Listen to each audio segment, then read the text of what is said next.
আসসালামু আলাইকুম রাহমাতুল্লাহি ওয়া বারাকাতুহু। এই মুহূর্তে যে যেখানে যে অবস্থায় আছেন সবার প্রতি রইল আন্তরিক শুভেচ্ছা। প্রত্যেককেই আল্লাহ মেহেরবান আপনাদের হায়াতের মধ্যে বরকত দান করুক সেই প্রত্যাশা রাখি লাইফ অফ ইসলামিকের পক্ষ থেকে। আশা করি সবাই ভালো আছেন, সুস্থ আছেন এবং সুন্দর আছেন।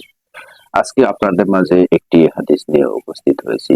আশা করি আপনাদের ভালো লাগবে এবং হাদিসটি জানার জন্য সবাইকে বোঝার জন্য অবশ্যই মেহেরবানি করে বেশি বেশি করে শেয়ার করবেন। রাসূলে পাক সাল্লাল্লাহু আলাইহি ওয়াসাল্লাম বলেন, নামাজের মধ্যে রুকু থেকে সোজা হয়ে রব্বানা আলাকাল হামদ হামদান কাসীরান তাইয়িবান মুবারাকান ফি যে বলে, প্রতিদান স্বরূপ মহান আল্লাহ পাক ৩০ জন ফেরেশতা দ্বারা ওই ব্যক্তির জন্য সওয়াব লেখার প্রতিযোগিতা করান। সুবহানাল্লাহ। সহিহ বুখারী ৭৬৩